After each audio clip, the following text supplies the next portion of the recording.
Hey, well, welcome everyone who's joining us for today's webinar, Unlocking the Genetics of Cats and Dogs, DNA Testing for Health and Coat Color.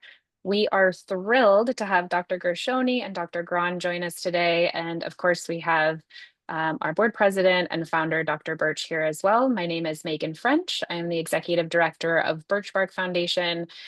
We do these webinars quarterly. They are free for the public, and we're absolutely thrilled that you are here. All of this information will be shared on our YouTube channel after the fact. So if you know of anyone who wanted to join in person but wasn't able to, feel free to check out our social media or our YouTube channel, and this will be posted there within the next week or so, next few days. Before we get started with the webinar, I'll just chat a tiny bit about BirchBark here.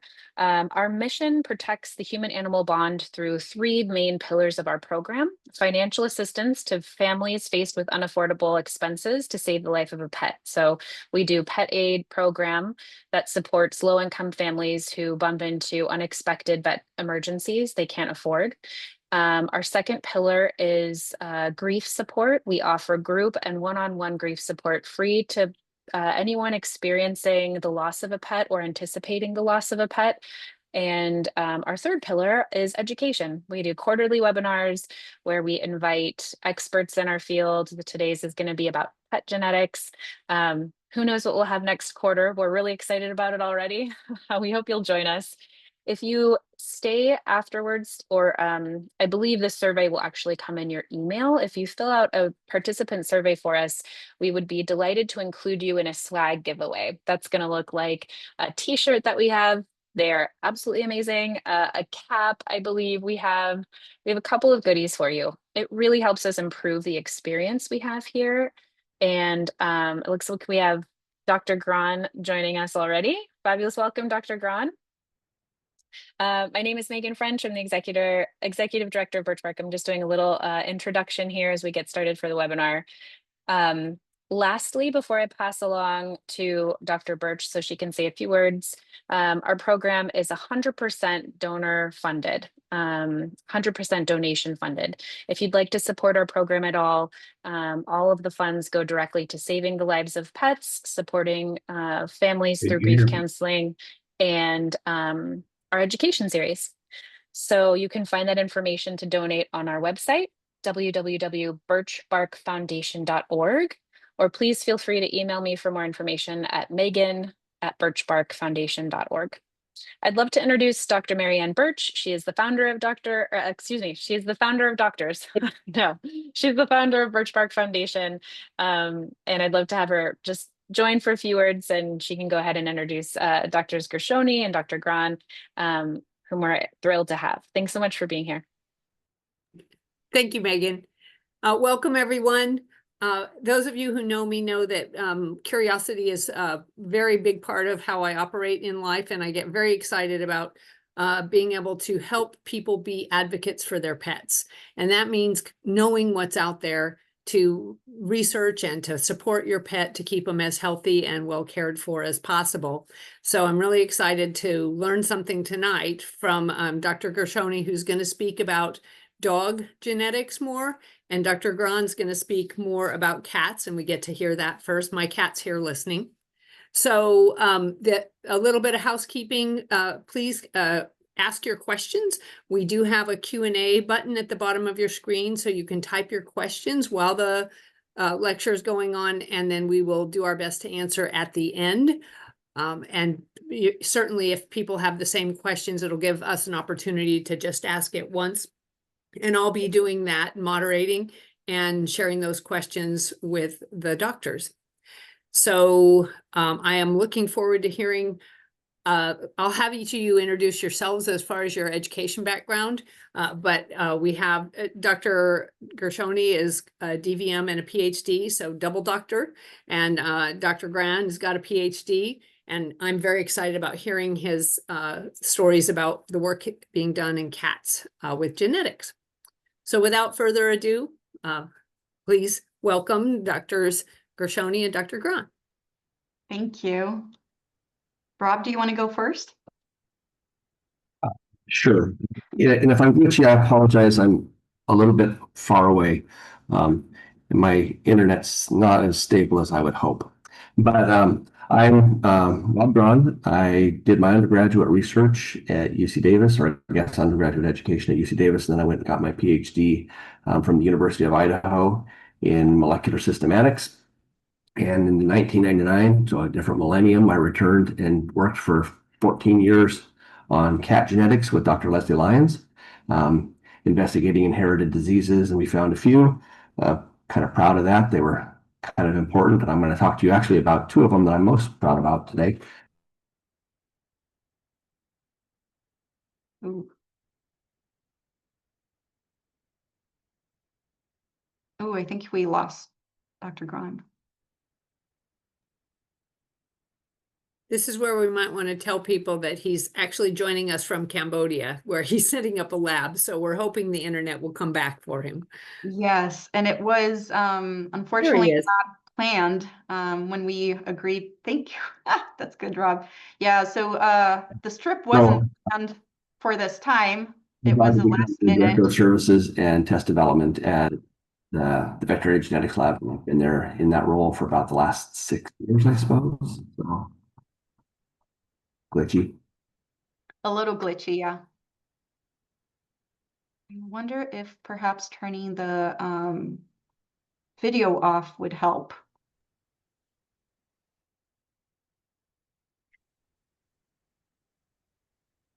Just sending him a message. And Dr. Gershoni, do you think maybe should start with your presentation and then we can see if he's Yep. best to come in at the end? Yeah. Yeah. So, oh, we're back. So Rob, maybe try the turning off your camera. I think that might help with the glitch. Yeah, we can give it a little. Are you able to hear me? Yep, able to hear you. All right. So I'm Dr. Lisa Gershoni. I'm Brazilian. I went to vet school in Brazil, got my degree in Brazil, then came to the US, UC Davis to do my PhD. And my PhD was in dog genetics. Specifically, I was investigating at the genetic causes of autoimmune Addison's disease and symmetrical leukoid onychodystrophy, which is a autoimmune nail disorder. Those are two disorders that affect bearded collies, and that's the breed I was studying. Once I finished my PhD, I was able to secure a job at the Veterinary Genetics Laboratory as their community engagement and outreach coordinator. So I arrange educational material, educational events, and here we are. So I will go ahead and start the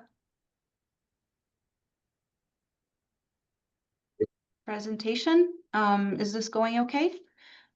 So just let me know if there's any problems. So just quick outline of what we're gonna be addressing at this talk today. So we'll have a brief overview of the UC Davis Veterinary Genetics Laboratory, and then another brief overview of genetics, just basic concepts of genetics. And then we'll talk about DNA testing for cats and DNA testing for dogs.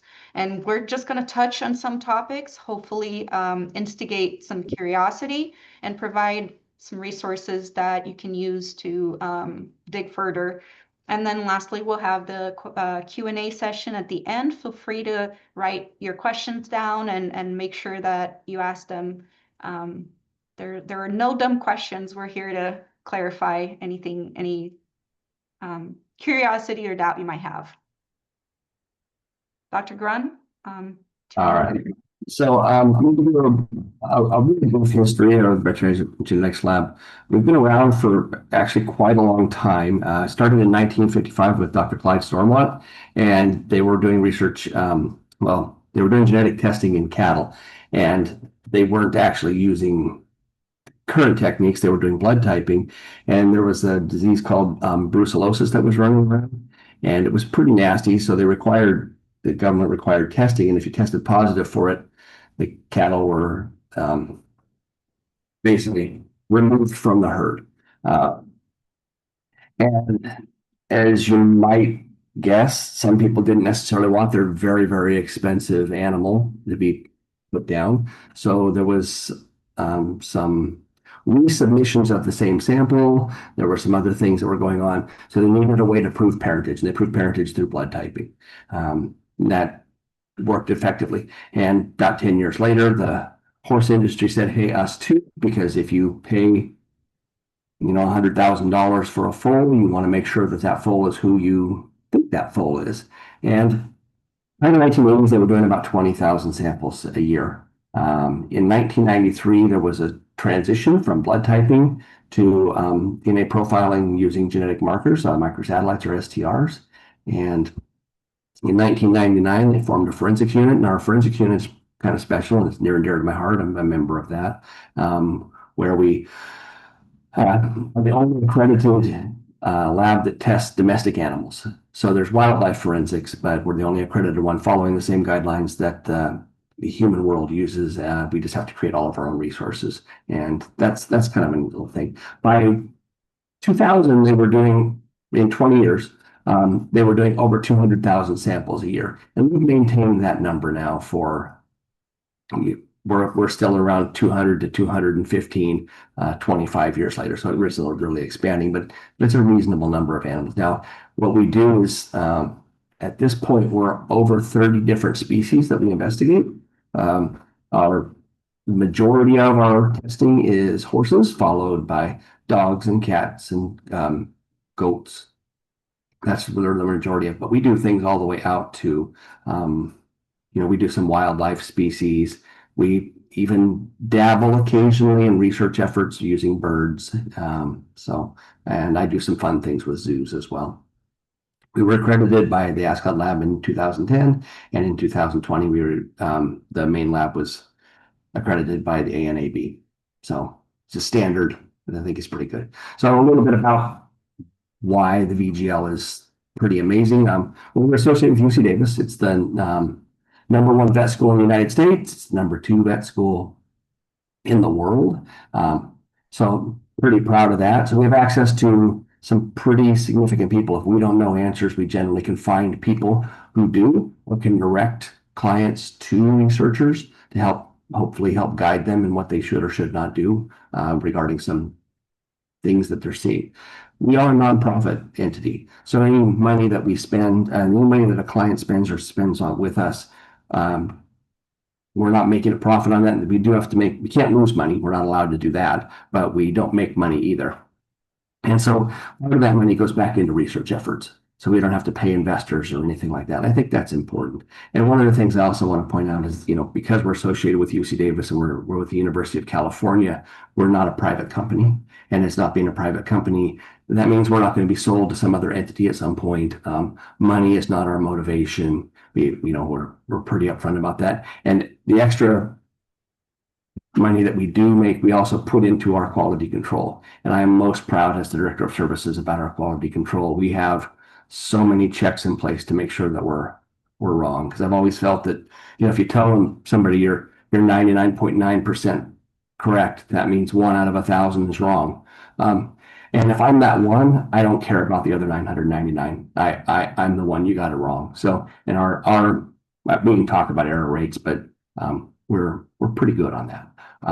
Our tests, one of the things that we pride ourselves on by our quality standards is our tests are restricted to known variants when the variant is known. And what that means is not everything is where the variant is known, and sometimes there's linked marker tests, but generally, or risk factors, generally we do direct testing. And the point I want to make on this is a linked marker test, the analogy I always use is, if you go and you want to know if somebody's home, you can ask their neighbors. And you can ask all the neighbors around them, do you think they're home? Do you think they're home? And they'll give you an answer. Most of the time, they'll probably be right. Yeah, they left, or they're still there. Or you can just go knock on their door and see if they're home. A direct test is knocking on the door and saying, is this the thing? A linked marker test is looking at something close and saying, well, that probably gives me a pretty good idea about it. And it's generally right, but not always right. We do parentage testing, we do disease testing, we do phenotypic testing for phenotypic traits.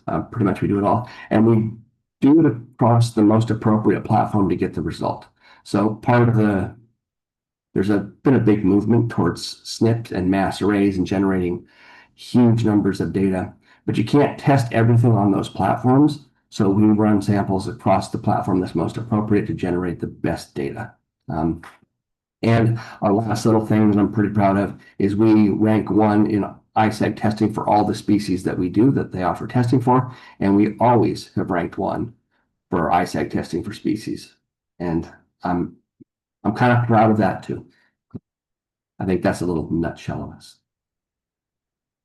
All right. Thank you, Dr. Gon. All right. So starting on brushing off a little of the genetics concepts, I'm sure a lot of you are familiar with. Most of you are probably familiar with some of these, but we'll just touch on and remind you of some concepts that are important for understanding DNA results for your cat and dogs. So an animal's genetic material is contained in the nucleus of a cell, and it is wrapped around in proteins. So there are these really long strands of DNA wrapped around in proteins and tightly packed together to form what we call chromosomes. Now, there are sections of those sections of the DNA that actually encode for particular proteins, traits, like coat color, eye color, hair length, various traits. And in dogs and cats, as well as humans, there are approximately 20,000 genes in the entire genome or an animal's genetic material. And different versions of a gene are called alleles. So let's look at that a little bit closer using an example. So for example, let's look at hair length. Hair length is a trait in cats and dogs. The gene responsible for hair length is called FGF5. And there are basically 2 major alleles. We're talking about a short hair allele. So it's a version of the gene that produces short hair, and you have a version of the gene that produces long hair. And so here we have an example, cats and dogs that have both short and long fur. For long hair, in both cases, long hair is considered a recessive trait. That means that you need 2 copies of the long hair allele to actually see long hair in your animal. And short hair is what we call a dominant trait, which means you only need 1 copy of that allele to actually see short hair. So what that means again is let me backtrack. So I've been talking about genes and what we see. So what we see is what we call a phenotype. So long hair or short hair is a phenotype, is what we see. But then we have the genotype. So the genetic makeup of that animal that results in what you see. So with long hair, because it is a recessive trait, there's only one way to get long hair. You need to have 2 copies of the long hair allele. With short hair, because it is a dominant trait, and you only need 1 of the short hair alleles to see short hair, you can actually have 2 possible genotypes. So you could have an animal that has 2 short hair alleles, what we call a homozygote. So homozygote, you have 2 of the same allele, or a heterozygote where you have 1 short and 1 long allele. So a heterozygote means you have 2 different alleles. And so we also talk about inheritance patterns. So those are important in interpreting and using the genetic results. So I just mentioned dominant and recessive as 2 main types of inheritance patterns. But you'll see that I actually added a word here on this slide and call it an autosomal dominant, autosomal recessive. And then we also have something called sex-linked trait. So what does that mean? Here you have images of karyotypes. So it's the combination of chromosomes for dogs at the top right of your screen. And then in the lower middle, you have what karyotype, we call a karyotype. So a combination of chromosomes for the cat. And you can see that they're mostly numbered, but there is a pair that everyone probably recognizes as X and Y. So you may be aware, just with humans, and a male individual has an X and a Y chromosome. So these are called sex chromosomes because they contain genes that determine the sex of an individual. All of the other chromosomes that are numbered are called autosomes. So autosomes are basically non-sex chromosomes. So when you have a trait that is determined by a gene located in a non-sex non-sex chromosome, you have an autosomal trait, autosomal dominant, autosomal recessive. And when that gene that causes a trait or a condition, a disease, is located on a sex chromosome, we call it sex-linked trait.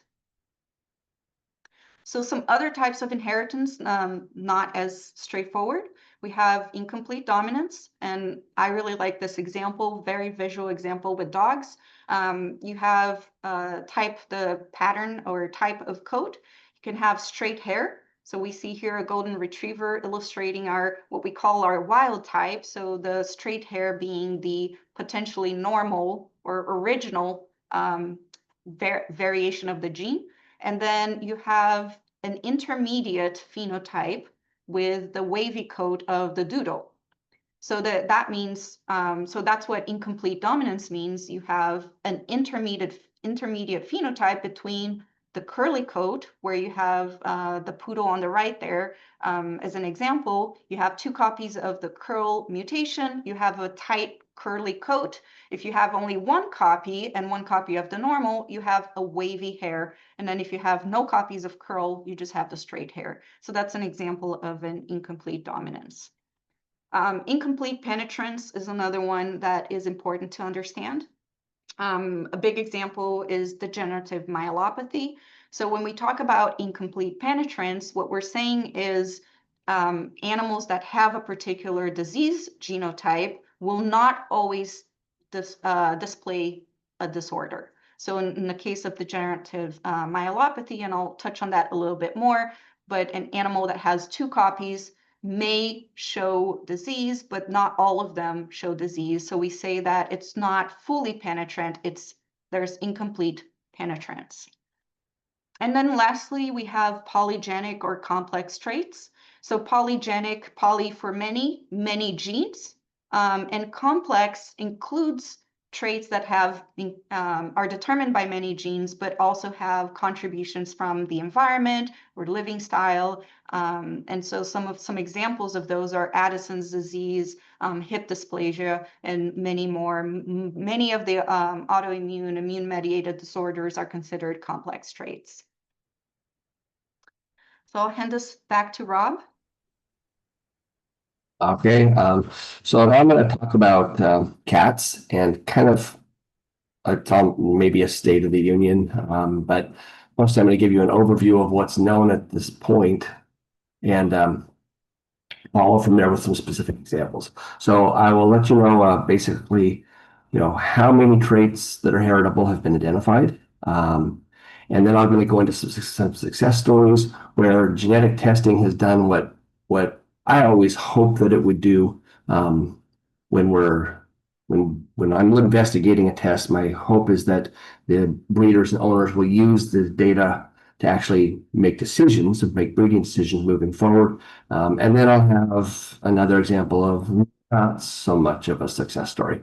And over here on the right, this figure basically shows the relationships of different cats. And this was some work that came out of Leslie Lyon's lab, many years ago at this point. But what's important about this is when you think about some of these diseases that you find, and they may be along certain lineages, or they may be so ancestral that they predate large branches, so shared characters among related breeds.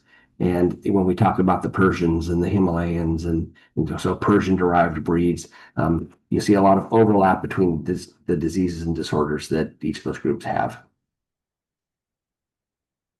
Okay, so I just was thinking, about cats when I was doing this, and I just have some random thoughts, so I'm throwing them out there. And one of the things is cats aren't little dogs. It's almost like they're a completely different species because they are. They're just incredibly amazing and unique. And many of the breeds of cats are different than how dog breeds are. Dog breeds were, large selection over time. Cat breeds were often defined by one single Mendelian trait. When you think about a Siamese, a picture comes into your head. When you think about a Sphinx, a picture comes into your head. And those are both defined by a single trait that visibly. And there's other features of those individuals, but it's really one trait defines the breed. And cats have had I don't want to say they have been domesticated. I'm not certain they still haven't been. Maybe they've domesticated us, but they've had a relationship with humans.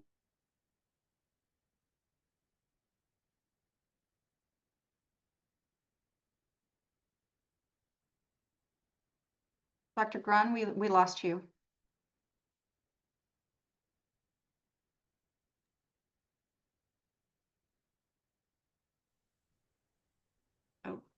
Yeah, well, I'll put in the chat that we lost him. Hey. Oh, There he's he back. There you go. Sorry. Go Um, ahead. The selection for cats has been much more recent.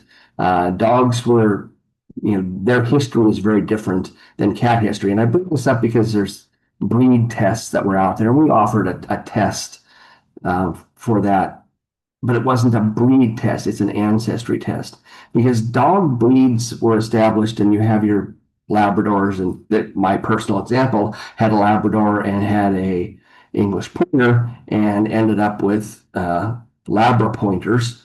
Don't do that. It doesn't work out well for anybody. But that is a mixed breed animal. You don't often get that with cats, and dogs get out and dogs do dog things when they get out. And if you have a fancy breed cat, they aren't typically out running around. So there's not really an opportunity to create a mix from that. So instead, when we talk about where these single Mendelian traits originated from, then that's a shared genetic ancestry for a region.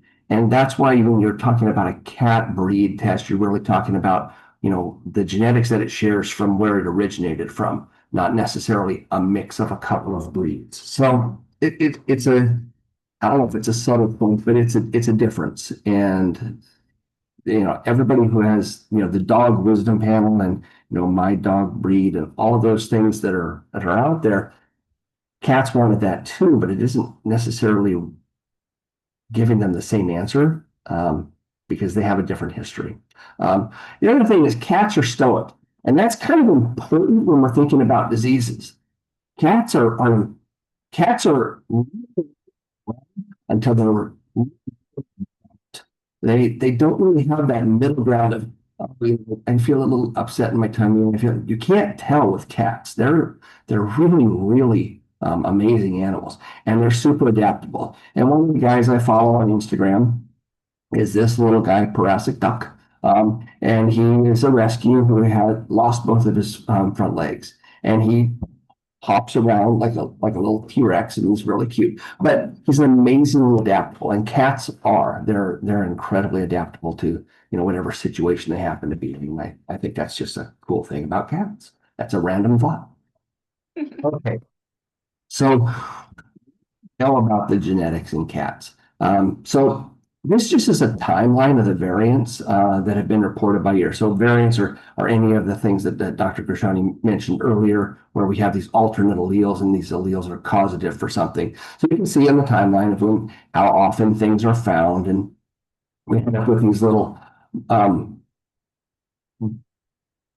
bursts and then decline and burst decline. And I think that actually corresponds to differences in technology. So one of the things that happened in the 2018, 2019 is when SNP testing actually became a little more affordable. So you could do a lot better types of data. And now you see that it's dropped off in 25, but 25 is not over, but we are in decline. But I think there's going to be another shift where in the future, whole genome sequencing is becoming much more affordable. And in doing so, a lot of these things that have come out of here have been initial whole genome sequencing, again, led by Dr. Lyons, where the 99 Lives Consortium, excuse me, has identified, various variants. Now, to that end, kind of the low-hanging fruit's been picked. And that is another aspect. Some things are kind of, I don't want to say easy, but you have a really good idea about what might cause it, and then you just go out and grunt and grind, sequence it, and sequencing has become much more affordable. It didn't used to be, now it is, and whole genome sequencing is much more affordable than it used to be. So what whole genome sequencing does is it gives us a chance to start to maybe consider looking at more complex traits, but that requires a lot more than just sequencing an individual. There's a lot of effort involved with that, but I think we're going to start to tackle some of those more complex traits as we move forward. All right, so I pull all this data from OMIA, Online Mendelian Inheritance in Animals. You can look that up. It's a really amazing resource. Or you can go to the VGL. We're an amazing resource too. But this really gives you everything, even the things that we don't do, and it gives you all kinds of species. So in cats, recognize disease and non-disease traits. So things that are heritable. They've recognized 455 traits. Now, just because they've recognized a trait doesn't mean that they know what causes it. So they know what causes that trait or disease for 255 different things. Now, I'm not going to go into a huge amount of detail or actually any real detail on the phenotypic traits like colors or hair length. Those are rather straightforward, and the same things that I'll say applies to them, but those are personal choices, and I totally respect that. I have a yellow lab, and the reason I have a yellow lab is I like yellow labs. And I like yellow labs to the exclusion of black labs and chocolate labs. That's my personal preference, and I think people should have personal preferences, and that's what you would use phenotypic traits for. I want a cat that is solid. I don't want a cat that is solid. Whatever it happens to be, that's good for you. So focusing on the disease traits, there's 156 with known variants. Now, there's some of these known variants actually have multiple ways you can get to the same thing. There's 4 known mutations for the tailless variant. So there's of the phenotypes that we're looking at. So there's only 111 unique phenes. I would say only. There's 111 unique phenes. Now, some of these diseases that we talk about here are actually breed defining, and we'll go into that in a little bit. And down here at the bottom, this is kind of what when you go on to OMIA,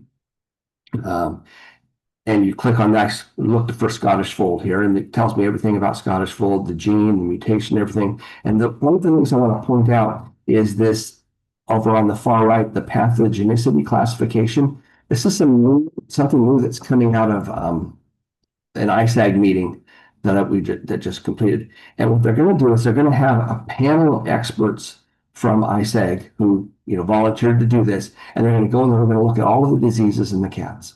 And they're going to decide, and when I say diseases, that's, you can't see me doing air quotes, but diseases in the cats, and they're going to actually decide if they actually have any pathogenicity or not. So you really know what you need to be testing, I don't want to say against, but against, or what's really not super relevant in terms of pathogenicity. Because a lot of times people will get a genetic test and they'll use it not in the way that it was intended. Okay, so if we take those 156, how many of them, if we break it down to what's relevant to any individual cat? Well, 35 are restricted to domestic, and then it's a length of something, right? Domestic short hair, domestic medium hair, domestic long hair. And most of those are spontaneous or identified in a single family, where a cat came into a clinic, had something, they were able to identify what it was, and that's all it is. There's no frequency statistics. It's not necessarily in a breed, it could be, but they're really almost, I don't want to say one-offs, but a lot of them are one-offs. Now, 24 of them are shared in 2 or more breeds, or the breed and a domestic. So they're in common. And 53 of these are breed specific. And when I say that, remember I mentioned earlier that sometimes breed defining are considered diseases. So the Burmese mutation, the Sphinx mutation are diseases, but Sphinx are hairless and they have a mutation that causes hairlessness, but hairlessness it's considered a disease. But this top guy, he was a one-off. That's Ugly Bat Boy. I don't know if any of you are familiar with him. I think he's a super cool cat. I actually got DNA on him, and I was hoping to figure this out because I was thinking this might tell us about lions' manes, but it didn't work out the way I hoped. But I thought it was super cool. He was a really sweet cat. I talked to he was in a vet clinic. He's passed away at this point, but I don't know. I don't think he's ugly. I think he's kind of cool. So, all right. So when we talk about those multi-breed disorders, there are 17 really that are across the breeds. And when I even say these 17 are across the breeds, they're not across every breed. There's across some breeds. And then included in here also are things like this tailless, which, you know, is or is not a disease. You know, there's we can argue that at a different point. Blue eye color, though, I have blue eyes. I don't necessarily consider that a disease, but that this is what's shared here. So they're just not applicable to everything, but these are the ones that are in common. Where so if you're talking about a large panel test, these would be kind of important to include on a large panel test. Next slide. Okay, and then we have breed-specific variants. So if you're thinking about a breed and you're thinking about testing, or if you need to test, there's just not a lot of things. If you have a Berman, there's really one thing you need to test for. You don't need to test for all 156 things. And that's kind of important when you think about things moving forward. And I'll get to the point of this in a little bit. And these asterisks here indicate that it's the breed-defining trait. The disease for Scottish fold is the thing that causes Scottish fold. Sphinx is the hairlessness. Munchkins, they're short, right? So that's a form of dwarfism. The Lycoid, they have 6 variants, but those are all associated with their hair. So the whole thing is that's you know, disease that they have is what makes them what they are. So you can take that. And the reason I say that is when, you know, we'll go back to what I talked about at the beginning in terms of we test what we can, and we want to make sure we have high quality control. Array systems have an inherent error rate. It's just part of the process. It's about 1 to 2%, 1.5%. So if you test for 156 variants, you know, about 2 of those answers are going to be wrong. Now, if you're doing an Abyssinian, you only need to know about one thing. Okay, chances are low that it'll be the one thing that's wrong is yours. But what it does mean is if you have a Maine Coon and you're testing in there, it might come up positive for something that is in the Burmese. And then people freak out because how come you know, I don't even remember what I said, but has this disease that's in a completely different breed? And it's well, it probably needs to be retested because I'm not certain that that's actually important or relevant or even real. So that's part of the things where I don't necessarily trust statistics that come out of arrays where they talk about these really low frequencies in some of these breeds. That you know you need to test for PKD in such and such breed. I shouldn't say PKD because that's actually in quite a few breeds. How about this? You need to test for Persian PRA because it's only in Persian related breeds, and that's it. And if you have it in your Twigger, then there's an issue. It's probably with the data, not with the cat. Okay.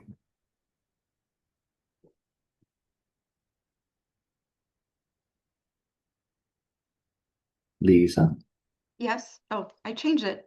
No? you're very slow. Oh, no, I think you have a lag. Do you see the slide? Next slide. Do you see the PRA?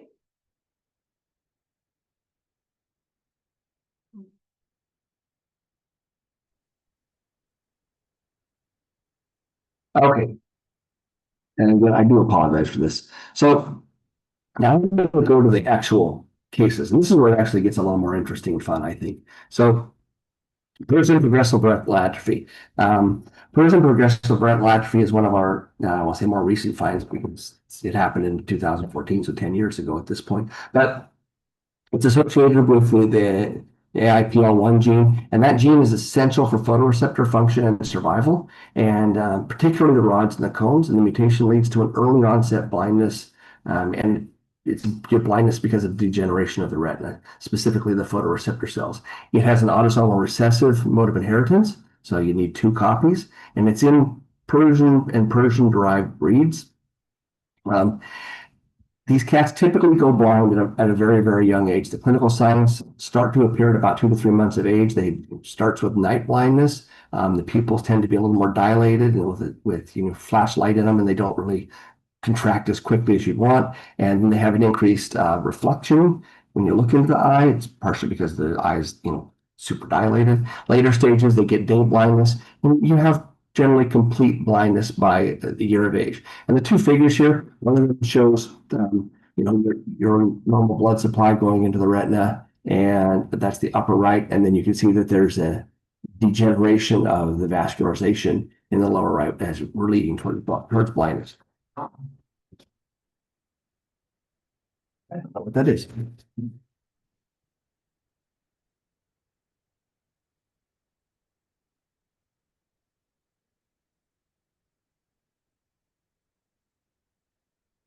Do you see the next slide? And the reason I mentioned cats being, could you go back one, please? Back one? Sorry, here? No, couldn't you? Yeah, just stay right there. Stay there. Okay, sorry. Right here. You're perfect. That's okay.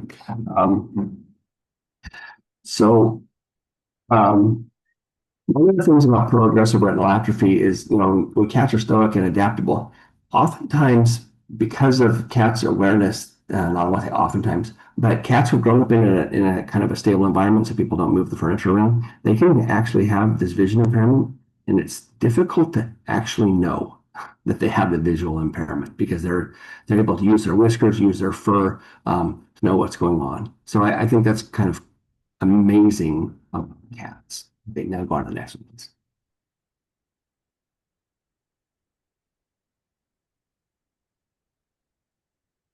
Sure again.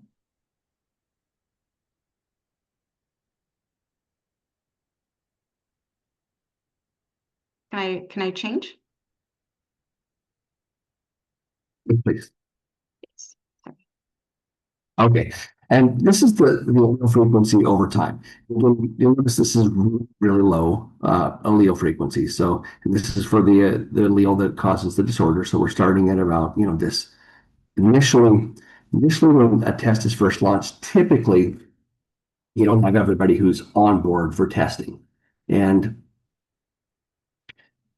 that's what we see here. So there's very few tests going on, and the tests that are being done are people who are pretty confident about what they have, and it kind of increases a little bit. But then you see about in about 2018, 19, the tests seem to really be maximum in terms of this is the number of tests, and the number of tests is correlated to the number of alleles that you're seeing, and then that starts a steady decline as people are using that genetic information to make breeding decisions to remove it from the population. So you'll see we're heading down here towards not and don't confuse this with we're heading back to where it started at. It was probably always at this high level. This is called an ascertainment bias, where people who are testing, and that is an important aspect that I need to mention here. All of our data that we're getting from this has a level of ascertainment bias. These are people who are wanting and willing to test, and they're testing for a reason. Either they may suspect that they have it, or they know that they don't and they want to prove it. Either way,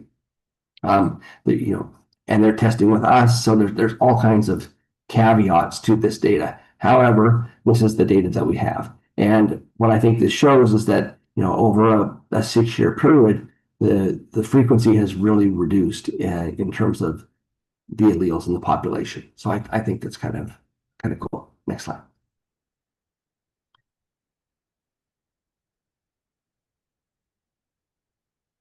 Next slide, please.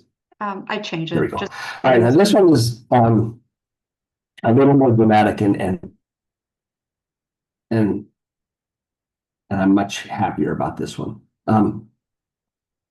So polycystic kidney disease is a genetic disorder characterized by basically fluid-filled cysts inside the kidney. And as those fluid-filled cysts increase in size. It decreases the actual viable sections of the kidney that are doing the kidney function for filtration and recycling.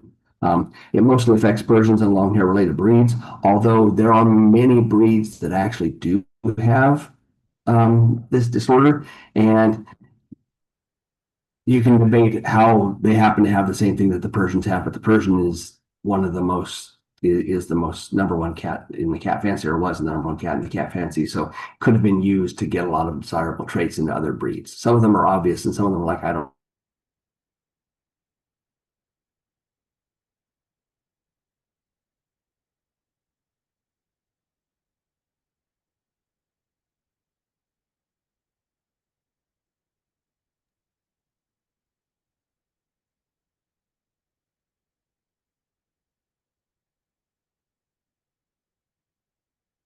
I'm really sorry, but the gene is PKD1, and I've always thought that was interesting that they name the genes after the diseases. If they know the disease first before they know the gene. So I thought that was really cool that the gene is called polycystic kidney disease. They usually start developing cysts between 3 and 10 years, but they're present at birth. We've actually, when we first did this study, started in the study, we were looking at some, newborn kittens, and you could actually detect the little tiny cysts at birth, which was kind of interesting. And it's when they enlarge that they become a problem, and it leads to chronic kidney disease.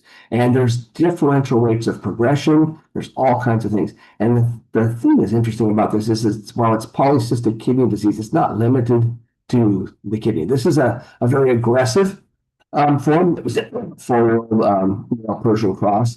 He was one of our colony cats.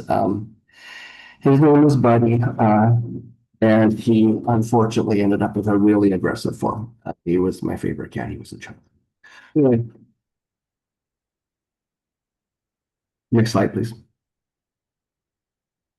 So the early stages are often asymptomatic. And your kidneys are pretty amazing, and they can actually be compromised to quite a large extent before you start to notice anything that's wrong with an individual. So genetic testing is kind of important. And the reason it became so prevalent is you really started knowing symptoms later in a cat's life after they've done all their breeding. So it really became a very, very common disease in the Persians. And there was a huge effort by Dr. Lyons to find this. And in doing so, there was a lot of information that was out there. We did all kinds of clinics. A huge amount of effort went into it, but there was also a huge amount of public assistance in finding this. The later stages are they get thirsty, they have frequent urination, appetite loss, weight loss, vomiting, lethargy. They do end up with bad breath. And we found this in 2004. And this is an 11-year-old male Persian, and this you can see where the liver has been compromised as well as the kidneys. And this is pretty dramatic. Usually the cysts in the liver don't really have an impact. That's probably not the case in this instance. Next slide, please. So this is exactly what somebody in genetics would hope for. So the initial allele frequency was super high, right? So we're in the 30%. And this disease is embryonic lethal. So if you have 2 copies of it, it's autosomal dominant. So if you have 2 copies of it, you don't actually have viable embryos. They don't make it to they're not born. So when we first started out, we were at this 30% level, and over a 20-year period, this has been reduced to less than 5% in Persians, exotics, and Himalayans. All of them have had this. So they're using this information to make breeding decisions. And I think that's an incredible feat. It also shows what, if you use the genetics, what can be accomplished. And I do also like the fact that they did it over a long period. Even though the Persians are a really large breed, it was at a high frequency. If you remove 30% of them from the population at the beginning, that would have been, incredibly bad for the genetic diversity of the population. So it was a process, and it's important whenever people are making decisions on this, that if you have an animal that's a carrier, if you move it to a non-carrier and make decisions and replace your sires and dams throughout the process, over time, you can eliminate it as opposed to a knee-jerk response where if it has something, I'm going to get rid of it. That's kind of important. So this is just a success story, and I think it's a yay. Next slide, please. So this is in other breeds. Some of them make sense, right? So the Vermilla, that makes sense. Munchkins, you can be anything and be a Munchkin just as long as you're short. So they often cross them with Persians. Some of them make less sense, but the frequencies on here are valid. And this is in the stuff on the left is in breeds where we had more than 50 individuals, and we're finding it more than one time. And it's been confirmed in other labs as well. So this is one of those things where, it's a good thing to test. And there's some other breeds where the frequency seems to be rather high, but also don't make sense, but they're breeds with fewer than 50 samples tested. And when we talk about this, this data didn't only come from, the data came from the VGL, but often these are owner reported breeds, and it may be something that looks one way and it may or may not be. Napoleon makes sense. Havana Brown, it doesn't make a huge amount of sense to me, but I don't know about the history of these individual cats that had this. So we did check, and every time we find something interesting like this, we go back and repeat the testing. And it's like, okay, this is real. I don't know what to say, but it's real. Okay. And this is my less than success story. So the Burmese head defect is it's autosomal codominant. So one copy shortens your face, two copies leads to a duplication of the upper maxillary and a duplication of the whisker pads. And basically you have a kitten that's born that is incompatible with life. It can't nurse it. There's issues with the skull formation as well. It's caused by an ALX1 gene mutation, and it's basically a homeobox gene that's involved in facial development. Homozygous kittens develop the condition, and what it means by develop is they're born with it, and it's mostly seen in the American Burmese. So in panel A is the traditional Burmese, and panel B is the contemporary Burmese, and they have this foreshortened face. And C and D panels are affected kittens. Now, so one of the problems is I don't have a slide for this, but the allele frequency has not changed over time, nor has the testing. And when we first started this investigation, I think the Burmese breeders were hoping we would find that it was something different. But what causes this contemporary Burmese phenotype, this shortened face, is also what causes the disease. So once that was identified and it wasn't a different mutation causing this disease, I don't think they necessarily wanted to test for it. They're not testing with us. Or if you look at a face and this one has one copy, you don't need to test. But in our testing, we don't see a decrease at all in the allele frequency of this disorder. So my conclusion, if you use appropriately, genetic testing can give breeders the opportunity to basically really dramatically impact the allele frequency of undesirable and desirable traits. You can select for things as well. But if your breed defining trait is a disease, you really can't select against it. Now, for innocuous traits like colors, genetic testing increases the likelihood you can get what you want, or at least give yourself the best chance to get what you want. That's what I have. Thank you. All right. Thank you, Dr. Grun. Switching gears, now we'll talk a little bit about dogs. So just a quick outline of my talk. I'll go over a little bit about what the origin of dog breeds is. It's a little different from cats, as Dr. Grun mentioned.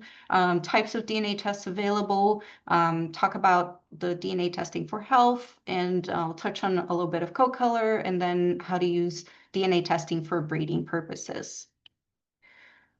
So we all know that dogs descended from wolves, and even though you can't always tell, dog domestication began about 16,000 to 32,000 years ago. And the theory is that it was actually initiated by wolves.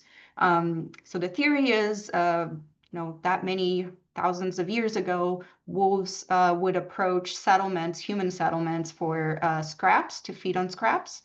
And there was an acceptance by the settlers to have them around, or around the settlements, because they would occasionally alert for other predators that could be around. However, of course, if a wolf that approached the settlement became aggressive, attacked a settler, they would be killed. And so only tamer, maybe polite wolves that were allowed around the settlements. So if you look at that image, those arrows on the right of the screen, you can see that there is a genetic bottleneck, a very old genetic bottleneck at the very top, when wolves started to form what we call ancient dogs. And so these ancient dogs, then over several hundreds of years, would develop various mutations. And eventually people would like some of those mutations, and they started selecting for desired mutants, desired looks or behavior, or a combination of both. And that is roughly how we come to modern breeds today. So breed only those dogs that have the desired traits, and breed them over and over and over again. And whether they are parents and offspring, siblings, cousins, of course, breeders today have moved away from that, knowing that the resulting inbreeding is very detrimental to the health of the breed. But one thing that was unforeseen that we now know of was what we call genetic hitchhiking. And so let's look a little bit at what genetic hitchhiking means. So I'll give you an example of Dalmatians. So when the Dalmatian breed was being developed, breeders particularly like the unique, distinct spotting, the larger distinct spots. And turns out there is a gene that modifies the size of a spot to make them larger. So that's great. You can actually select for something that is heritable. So what breeders didn't know is there was a neighboring gene and with a disease allele for AGU. AGU is short for hyperuricosuriia, and I probably butchered that. But basically, it is a disease where an animal produces high levels of uric acid and eliminate that uric acid in the urine, but that causes predisposition to the formation of bladder stones, specifically urate stones. And so no one knew, but these genes were very close together, and things that are very close together on the DNA, on the chromosome of an animal, tend to be inherited together. So not liking the small spots, breeders would select and breed those Dalmatians that had very distinct large spots. And eventually what they got is a lot of beautiful Dalmatians that all had the disease allele. They all had the modifier for spot size that everyone desired, but they also carried, so this disease allele hitchhiked its way into the breed as well. So why does that matter? It is important to note that different selection pressures were placed on different breeds. So dogs were selected for different things to create the different modern breeds, right? So we would have a desire for a hunting dog. Those dogs would be selected for specific traits that would be different from a dog that is meant to be a guard dog, that is a dog that's meant to be a pet. So all of these selective pressures will have selected for the desired traits and accidentally carried some of those detrimental traits that will be unique to each breed. Now, another thing to consider is that some mutations, some disease mutations or trait mutations, are what we call older mutations. So when they're older, meaning they came to be in those ancient dogs, then most likely they may have ended up in more than one of the modern breeds because they were present in those originating ancient dogs. And then we also have what we call younger mutations when they originate lower. I don't know if you can see my cursor on the screen, but after the second bottleneck in the modern breed formation. So those mutations that arise at the very lower end of those arrows there, they arise within a breed and then they stay within the breed because of the very strict guidelines to meet breed standards. So you can't really outcross or you can't register a dog. And so any mutation that shows up as a young mutation in modern breeds tend to stay within that breed and is what we call breed specific. So there are many types of DNA tests. We have parentage verification through DNA, co-color type testing, health testing, genetic diversity testing, and we also have breed testing. Although the Veterinary Genetics Laboratory does not offer breed testing, we do offer all of the other types. Just touching on co-color a little bit, it's quite interesting. I'm not sure if you're aware, but there are over 10 known color genes that interact to create the dog co-color and pattern of the different breeds. And then we have at least 4 known genes that, that are influencing the coat type. So whether it's long, wiry hair, etc. And so something to consider is that the dog produces 2 major types of pigmentations, of pigment. One is called eumelanin, so at the top, which is a dark pigment that can be either black or brown. And the other one is called pheomelanin, and that is a lighter color pigment that can be either yellow or red. And some of this, the genes that that affect co-color will work on eumelanin and not pheomelanin, or they will affect pheomelanin but not eumelanin. And then others will affect how much of each of the pigments get deposited or how little. And so all of these genes will interact to produce your co-color. So I'm just going to touch on a couple of them just to give you an idea of the complexity. So a lot of people are familiar with the gene agouti. So agouti determines the basic co-color pattern in dogs. And so we have like recent research actually elucidated that agouti contains a whole lot of extra alleles that we didn't know of until very recently. So our laboratory, I believe, is still the only one that's offering this more detailed test for agouti. And so what we found is that there are all of these different alleles, starting with the dominant yellow agouti allele, where you have basically not a lot of black dark pigmentation. Sorry, I jumped a little bit. So on the right of the screen, you can see a solid hair and a banded hair. So agouti actually determines this banding pattern, alternating the deposition of black and light color yellow pigment. And so the different alleles will actually do that in various proportions. So that's why you see with the dominant yellow, you have very little black and a lot of yellow pigment on the hair shaft. And then as you move down into the shaded yellow, you start seeing more black and into the agouti. And then you start seeing also a restriction to where the black pigment is located with the black saddle. It's really only at the very top. And then you have the black back alleles, which actually cover more of the back of the dog, some of the head, and down to the legs. And then lastly, you have a recessive black, which means there's only black pigment deposited, no yellow pigment gets deposited. So that is one gene that determines the pattern in co-colors in horses, or sorry, in dogs. And then the interesting thing is as soon as you add another one, you could have a totally different thing. So MC1R is also known as the extension or E locus in dogs. And there is a mutation on MC1R that is a recessive mutation. So you need 2 copies of it for it to have an effect. And what it does is it overrides agouti. So it doesn't allow any black pigment.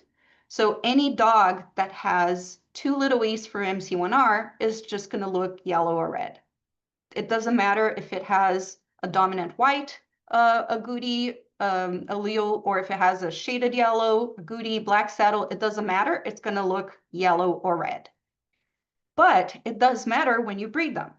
So if you're a breeder and you want to produce a specific coat, this is one very good example where you would want to test, because if you have a yellow animal and you're not looking to produce more yellow, you need to know what it has underneath, and you want to breed it to another dog that doesn't have little e, so that you don't get yellow dogs at the end. And then, so this just keeps going. Then let's say MC1R is fine. We don't have two little e's, but there's another gene that we refer to as brown, or B locus, that determines whether that eumelanin pigment is going to be black or brown. So if you have brown, so again, it's a recessive allele, so you need 2 copies of the brown allele to get brown dog, and it only affects the black pigment. So it only turns black pigment to brown. Wherever the dog has yellow pigment, nothing happens. It's just the same.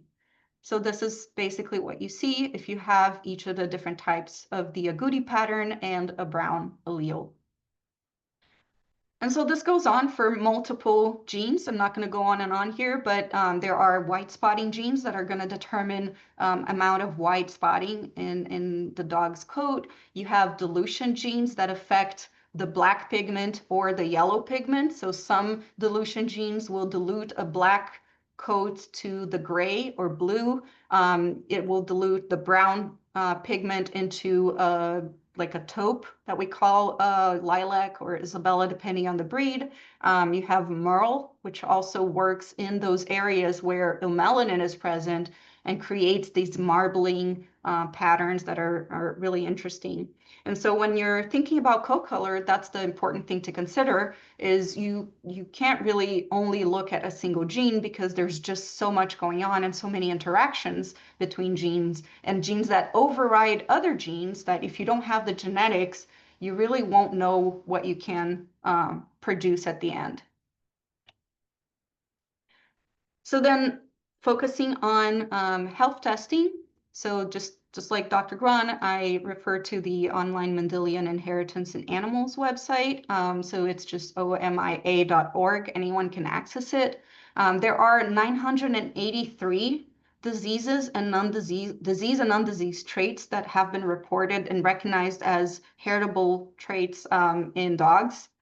And 513 there are 513 known likely causal variants for single gene diseases, and it's 330 single gene diseases. So we have more variants than diseases, so multiple variants causing the same disease. And a lot of them are breed specific. So you can have the same disorder, but different mutations depending on the breed you're looking at.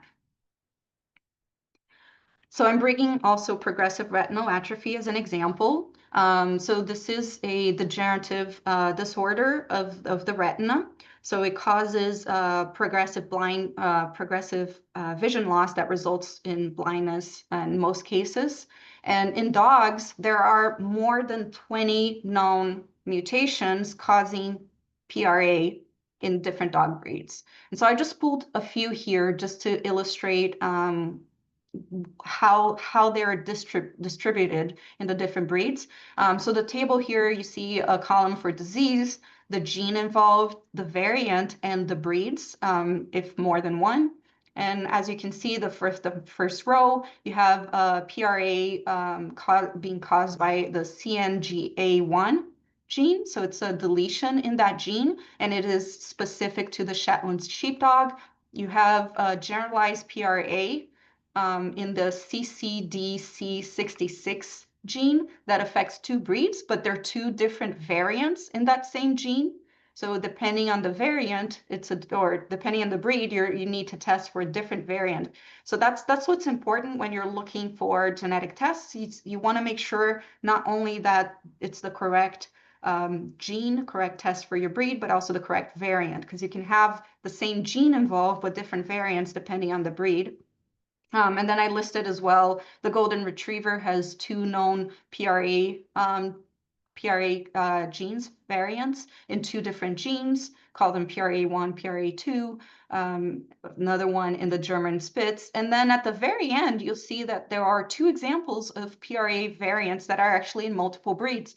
So most likely these were older variants that were present in those founding dogs that were selected for the breed formations. And so they're present in actually a lot of breeds. So if you have a breed and you're not sure, should I test for PRA, those, if the breed doesn't have a known breed-specific variant, those 2 could be an option if you want to check at the possibility that it is being caused by a known genetic variant. I want to highlight one important thing that is true for any type of test that you do. Having a genetic result that says clear from that mutation only says that mutation is not present in your dog. It doesn't say your dog doesn't have PRA. It only says it is negative for, say, PRA, PRCD. That it only means that your dog does not have the mutation that is known to cause PRA, PRCD. It doesn't mean your dog will never develop PRA, unfortunately. Wish it was that simple. But that's just something to consider. What I see often is with the SNP panels, so these multiple tests available, commercially available, where you test for 300 and something disorders at the same time, and then they come back and they say clear, and people think, oh, they're clear of disease. Well, most of them were probably, you didn't have to test, they were going to be clear anyways because they're breed specific, but it doesn't mean they're clear of disease. It just means they don't have those specific genetic variants. So that is important to remember. Not everything is known. So just keep that in mind. So why then do DNA testing? Well, a big one for me personally as a veterinarian is allow for early diagnosis. So there are a lot of disorders that if you know an animal is predisposed to it, then you can make changes, change their lifestyle, change their management, or change their clinical routine where you're going to see them more often so that you make sure that you catch any clinical sign just as it develops. So my biggest thing is the early diagnosis for disease testing. But then we have some interesting other examples that I'm bringing here. So one of them is the MDR1. A lot of you may have heard of the multi-drug sensitivity disorder. So this is very common of the collie breeds, but it is also found in other breeds. So all of the breeds here are examples of breeds where MDR1 is present. And what this mutation does is it causes animals that have either 1 or 2 copies of this mutation to be extra sensitive to regular doses or even low doses of very commonly used medications, perhaps the most interesting of which is ivermectin. So ivermectin is found in a lot of flea products. And so it is commonly used in animals, and dogs that have this MDR1 mutation can actually have a fatal reaction to using those products. So it is very important to know whether your animal, especially if your animal is in one of those affected breeds, whether your animal has the MDR1 mutation, so you can avoid those specific drugs. So your veterinarian can coordinate, use alternative drugs when needed, or at the very least, use very, very little concentration. And this is actually inherited this is a mouthful, it's an autosomal incomplete dominance with incomplete penetrance. So let's break it down. Autosomal, non-sex chromosome, so there is no sex predisposition. It's in one of the autosomes. Incomplete dominance, so it means that 1 copy is sufficient to have disease, but it also has incomplete penetrance. So it means that some dogs with 1 copy may be extra sensitive to the drugs, and some dogs that have 1 copy are not. But basically all dogs that have 2 copies are going to be sensitive and exhibit neurotoxicity as a result of using even low doses of certain medications. So another good example is von Willebrand disease. So this is an inherited bleeding disorder. It's very common across various breeds. There are 3 different types of von Willebrand disease in dogs, and there are different variants caused by different genes, different variants in different genes.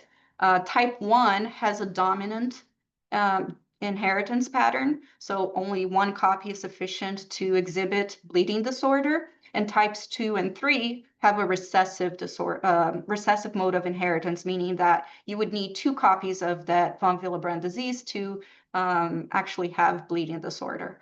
And they are specific to breeds. So type 1 is found in more breeds, and types 2 and 3 are in a very small number of specific breeds.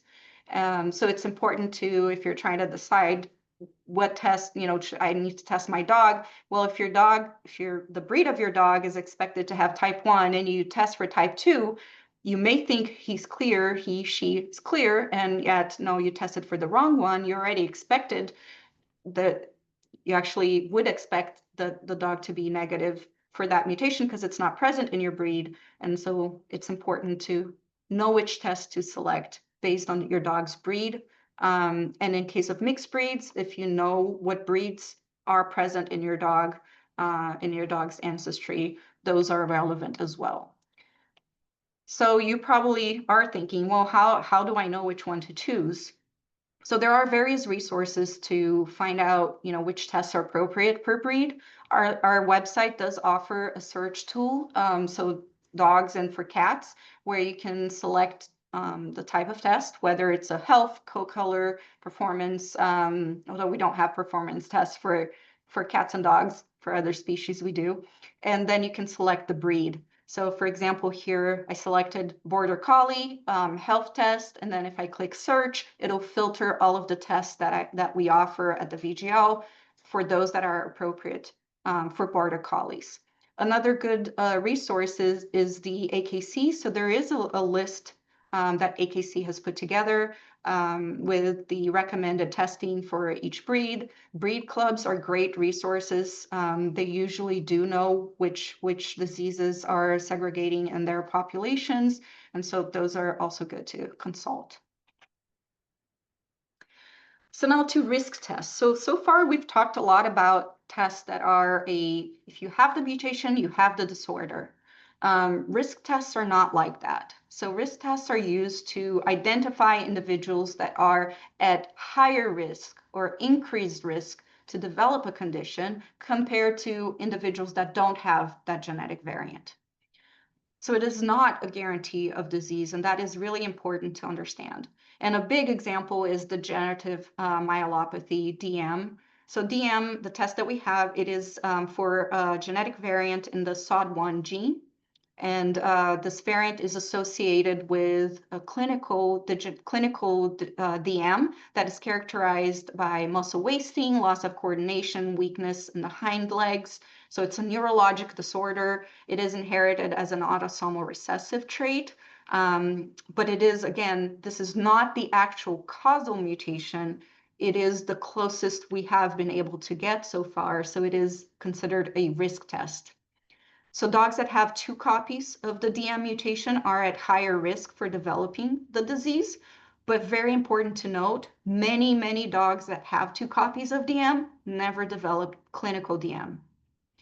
And another important thing to consider is that this mutation is present in a lot of breeds, but not all of them have been clinically confirmed to have, or I'm sorry, scientifically confirmed to have clinical DM. So another point to make is that the definitive diagnosis of degenerative myelopathy to date can only be done post-mortem. So after an animal has passed away, by examining their neurological tissue. So really what is important, so the genetic test does help to identify animals that might be at higher risk and maybe select, for animals that don't carry this risk. But it is always important to consider other treatable causes for hind leg weaknesses, even in dogs that have 2 copies of the DM mutation.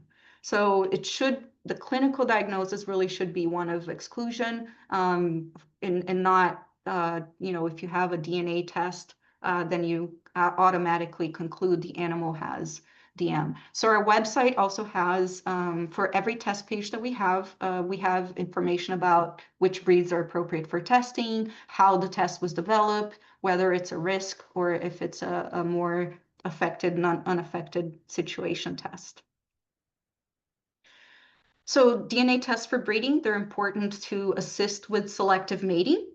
For traits of interest, that could be co-color, and of course health.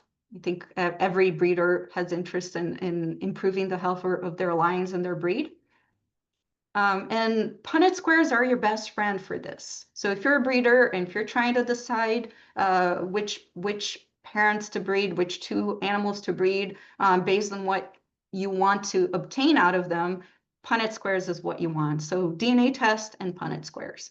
So there's a little GIF here, animation. Hopefully it's working on the screen, showing you how to put together a Punnett square. And then you can use that. Using the parental genotypes, you can predict the possible outcomes in the puppies. But I'm actually going to share with you this link. There is a tool, a Punnett square calculator tool online at this link. And if you don't have time to write it down, I'll share this. Well, the presentation is going to be shared, but we can share the link separately too in the chat. So you can just log into, go to this website and you can plug in. Of course, you need to know the genotypes of the parents, but you can plug in the genotypes for both of the parents for as many traits as you're interested in. So I'm just giving you an example for co-color. For you have a black lab and a yellow lab, and let's say I know the genotypes, but I want to know, can I produce a brown puppy, or how many, if I can't produce a brown puppy because I know brown is recessive, so I need 2 copies of little b. I already know that the black dog doesn't have any little b to give, so it can't produce brown, but how many black or how many yellow labs can I expect to produce, right? So you just fill in the parental genotypes, click generate Punnett square, and then you get this beautiful little summary with the percentages for each genotype. And basically with this, you have about a 50% chance of getting black puppies and 50% chance of getting yellow puppies, or roughly half of your litter is going to be black, half of your litter is going to be yellow. Again, this is statistics. So if you get a litter of 5, maybe you're going to have 4 yellow and 1 black, but over time, over various litters, the tendency is you're going to get half and half. Now, if I just change that genotype for the brown locus for the Labrador, now we have a possibility. We have a little b, so both parents can pass on a little b. Now we can get brown puppy, but how likely is it that I'm going to get a brown puppy? Again, you can use this Punnett square generator, and you're going to find that you have about a 12.5% chance of getting a brown puppy from this breeding. So it's useful. And then in terms of health, always consider that the mode of inheritance matters. So if it is a recessive trait versus a dominant trait, the type of test available matters. Are you looking at a risk test or a definitive, a situation where if you have the variant, you're affected, and then whether it's autosomal dominant or recessive, or if it's sex-linked, etc. The allele frequency of the mutation in the population also matters. As Dr. Guan illustrated on his example with the PKD, you don't want to aggressively select against something that's very prevalent in the population, or you're going to risk causing significant loss of genetic diversity, which can also be associated with reduction in health, overall health of the breed. So depending on the frequency, it's important to be careful and more cautious about breeding. And then to illustrate that, I'll just give you an example of chondrodystrophy, CDDY. So this is another well-known mutation. It is an autosomal dominant mutation. So if you have 1 copy of the CDDY mutation, you're going to have what is a desired phenotype, which is the short legs. So this is one of those cases where it's a breed-defining trait. So this mutation was introduced because people wanted the short legs, and they're characteristic of a few breeds. And here I'm illustrating some examples. Beagle, the French Bulldog, the Corgi, the Cavalier King Charles, all of them have short hairs to different extents, but they all have short hairs, and they all have very, very high frequency of the CDDY mutation. So these are situations where you don't want to aggressively select against, but you want to be cautious about trying to remove this if you're interested in removing it from the population. So I jumped ahead a little bit, but why would you want to remove it from the population? Well, because it comes associated with an undesired trait, which is what we refer to as IVDD, or intervertebral disc disease. So dogs that have 1 or 2 copies of CDDY, they're actually predisposed to, well, not predisposed, they do develop premature degeneration of the intervertebral discs.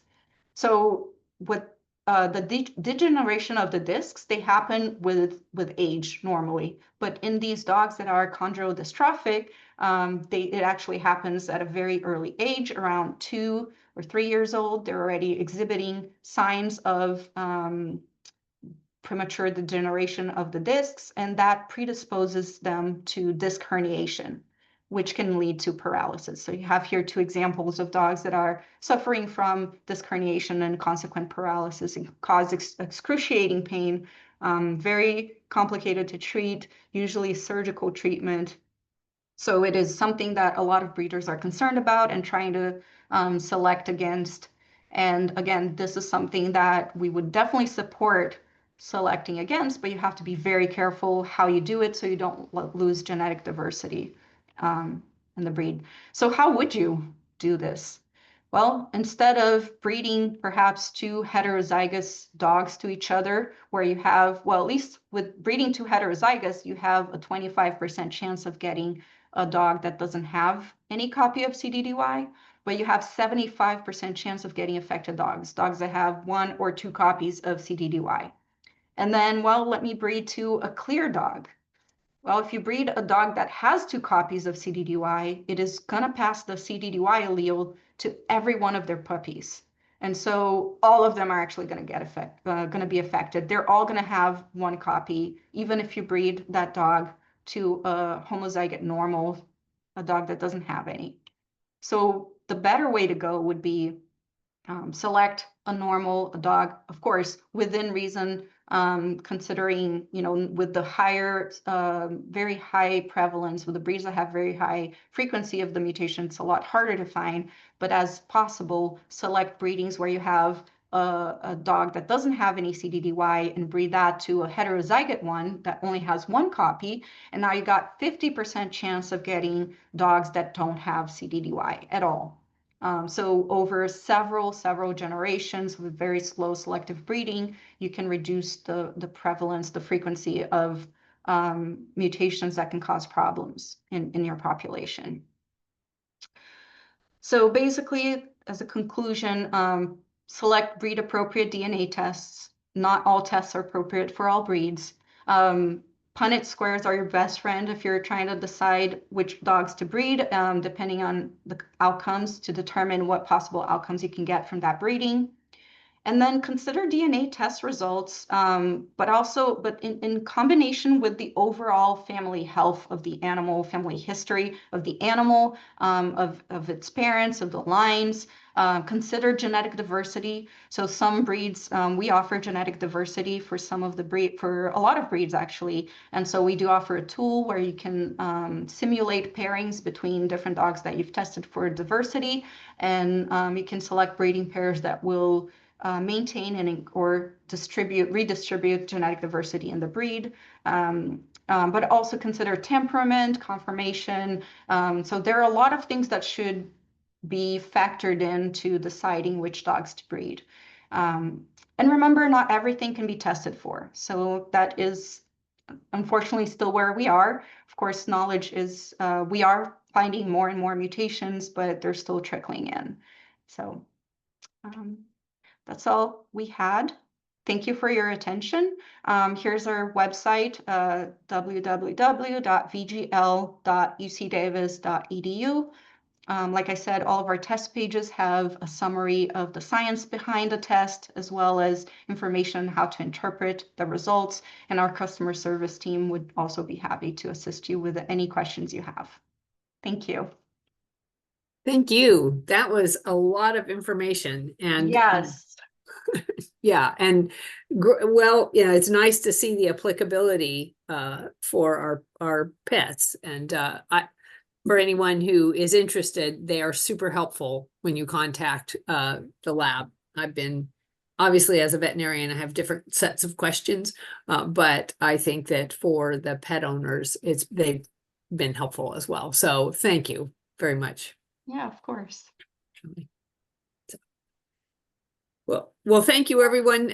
Any questions? I haven't seen any come in for a while, except some of somebody asked what ISAG is, which luckily I could determine it's the International Society for Animal Genetics.